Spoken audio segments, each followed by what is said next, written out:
the ultrasound transducer, which is made up of piezoelectric crystals.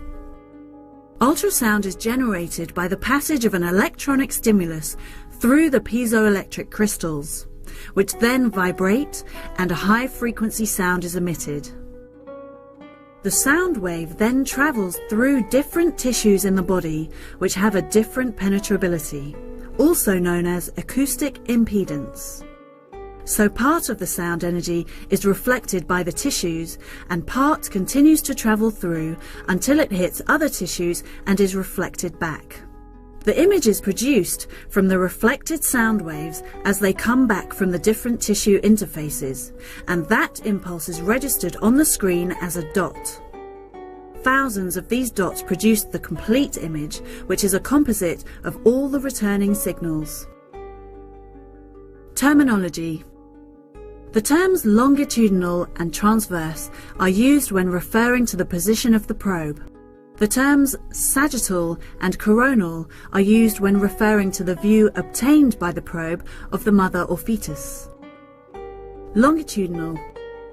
When initiating a scan, one always starts with a probe over the pubic bone of the mother in a longitudinal plane. This means the long axis of the probe is lined up with the long axis of the mother. We then scan systematically up and down her abdomen, taking slices lengthways. Transverse. We then rotate the probe through 90 degrees so it's in the transverse plane. This means the long axis of the probe is lying across the mother. We then scan systematically across the mother's abdomen, taking slices crossways, giving left to right images. Sagittal. Sagittal is used when describing a vertical slice or view of a section that passes through the mother or fetus from head to foot. Coronal. Coronal is used when describing the view of a section that passes through the mother or fetus from left to right. Anterior and posterior. If we're considering the anteverted uterus and are scanning in both the longitudinal and transverse planes, then the anterior part of the uterus is the front of the uterus, nearest the mother's belly button, and the posterior is the back of the uterus, nearest the mother's spine. As an image on the monitor, the anterior part is represented uppermost on the screen, and the posterior part is represented on the lower part of the screen. Superior. This refers to the direction of the mother's head. Inferior. This refers to the direction of the mother's feet. For example, if scanning the uterus in the longitudinal plane, the superior part of the organ is the end towards the mother's head, and the inferior part is the end towards the mother's feet.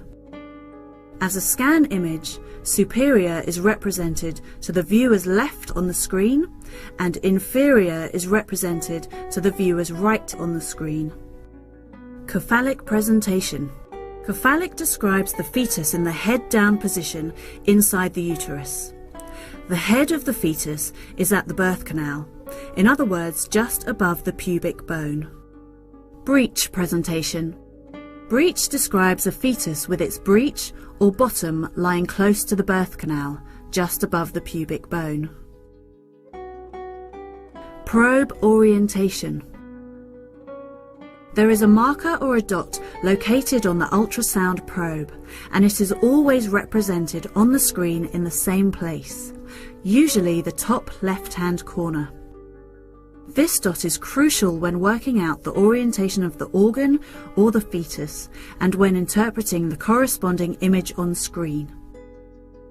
If the probe is placed on the mother's pubic bone in the longitudinal plane, one must consider where the dot is on the probe and relate it to the dot on the screen in order to interpret the image. In the longitudinal plane, the left side of the screen represents the superior part of the mother, and the right side represents the inferior part of the mother.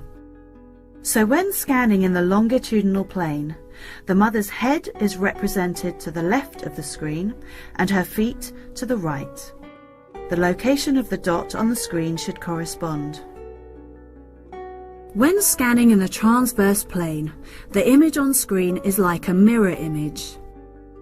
The left side of the mother is represented on the right side of the screen, and the right side of the mother is represented on the left side of the screen. Again, the location of the dot on the screen should correspond. Understanding these principles of orientation is important, otherwise it can lead to confusion. For example, where a cephalic presentation could be mistaken for a breech, and vice versa. Interpreting the image. There are various positions of the back for cephalic or breech presentation. Cephalic. Back posterior. Scanning in the longitudinal plane, the fetus's back is lying along the mother's back. They are back to back. The head will appear to the right of the screen, and its back will be on the lower part of the screen. Back anterior. Scanning in the longitudinal plane, the fetus's spine will be lying just under the mother's abdominal wall. The head will be to the right of the screen, and the fetus's back will lie at the top of the screen. So to summarize, when scanning in a longitudinal plane, the right side of the screen always shows the inferior part of the mother, and the left side of the screen always shows the superior part of the mother. Breech. It is essential to identify a breech presentation before delivery. Regarding the spine position, the same principles apply. For example, back anterior. Scanning in the longitudinal plane, the fetus's spine will lie just under the mother's abdominal wall. The head will be to the left, and the fetus's back will lie at the top of the screen. A good way to distinguish a breech presentation from a cephalic presentation is by scanning the fetus's abdomen in the transverse plane. With the back posterior, a cephalic presentation will always show the fetal stomach to the left of the screen, and with a breech presentation, the fetal stomach will always be on the right of the screen. Twins.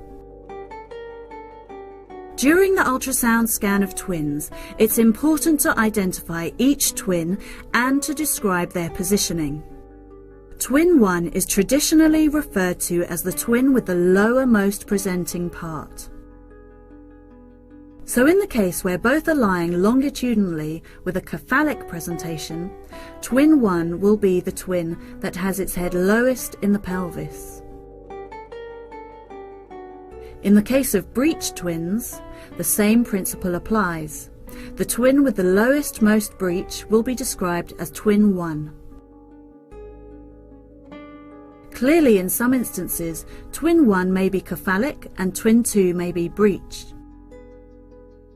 The lie of the twin refers to whether the twin is in the longitudinal, transverse, or oblique position. Placenta. The placenta can be located in the upper part or the lower part of the uterus in an anterior or posterior position. A placenta inserted in the lower segment of the uterus is regarded as low, or as a placenta previa if close, reaching or covering the cervix. Anterior and posterior positions. Scanning in the longitudinal or the transverse plane, the anterior placenta will always be at the top of the screen and the posterior placenta will always lie at the bottom of the screen. Fundal position. Scanning in the longitudinal plane, the fundal placenta will be displayed on the left side of the screen. Placenta previa. Scanning in the longitudinal plane, the previa position will be shown on the right side of the screen. A low anterior placenta will appear between the bladder, which is seen at the extreme right of the screen, and the fetus on the left. Fibroids. When scanning fibroids, it's important to describe their size in terms of volume. 2 measurements are taken in the longitudinal plane and 1 measurement is taken in the transverse plane. The fibroid should then be located in relation to the uterus to determine whether it is fundal, anterior, posterior, or cervical, also described as the fibroid's position within the uterine wall. Fibroids located in the lower part of the uterus can obstruct labour and therefore need to be identified before birth.